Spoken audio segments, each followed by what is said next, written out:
मुलं आणि काही मुलांची आई वगैरे असं ज्या गाडीमध्ये होते ती गाडी विहिरीमध्ये त्या ठिकाणी पडली। आपले आपत्ती व्यवस्थापन मंत्री गिरीश महाजन यांनी त्या स्पॉटवरनं माझ्याशी चर्चा केली आणि तिथली परिस्थिती देखील सांगितली। खरं म्हणजे इतक्या लहान मुलांचं असं निधन होणं यापेक्षा अधिक आक्रोश आणि दुःख दुसरं कुठलंच असू शकत नाही। ती जी विहीर आहे त्याला अतिशय छोटा कठडा होता आणि ती कुठेतरी मध्यभागी अशा प्रकारे ती विहीर होती आणि त्यामुळे ही घटना घडल्याचं प्रथमदर्शनी त्या ठिकाणी लक्षात येत आहे। पहिल्यांदा तर या संपूर्ण कुटुंबांच्या प्रति मी संवेदना व्यक्त करतो।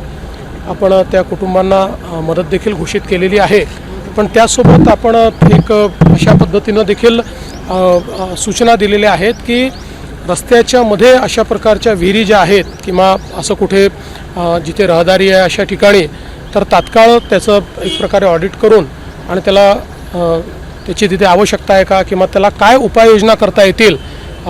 कारण इथे असं लक्षात आलं की भिंत होती पण ती छोटी होती, ती कदाचित मोठी असती तर एखाद वेळेस ते वाचू देखील शकले असते। त्यामुळे तात्काळ या संदर्भातली कारवाई करण्याचे आदेश देखील आपण दिले आहेत। पण ही घटना प्रचंड सर्वांना वेदना देणारी अशा प्रकारची घटना आहे। सुनेत्रा पवार यांनी उद्धव ठाकरे यांना फोन केला, बारामतीमध्ये पाठिंबा देण्याची मागणी केलेली आहे। मला असं वाटतं की सर्वच पक्षांनी सुनेत्राताईंना पाठिंबा दिला पाहिजे।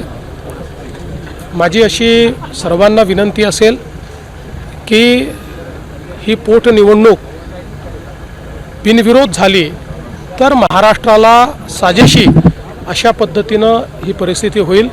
यापूर्वीही अनेक वेळा महाराष्ट्राने बिनविरोध पोटनिवडणुका केलेल्या आहेत। मला आठवतं की ज्यावेळेस आर आबांचं दुःखद निधन झालं होतं त्याही वेळेस आपण जी काही पोटनिवडणूक आहे ती त्या ठिकाणी भाजपने आम्ही ठरवलं होतं की आम्ही लढणार नाही आणि आपण ती बिनविरोध केली होती। मला असं वाटतं सगळ्या पक्षांनी मन मोठं करून बिनविरोध निवडणूक केली पाहिजे। Social media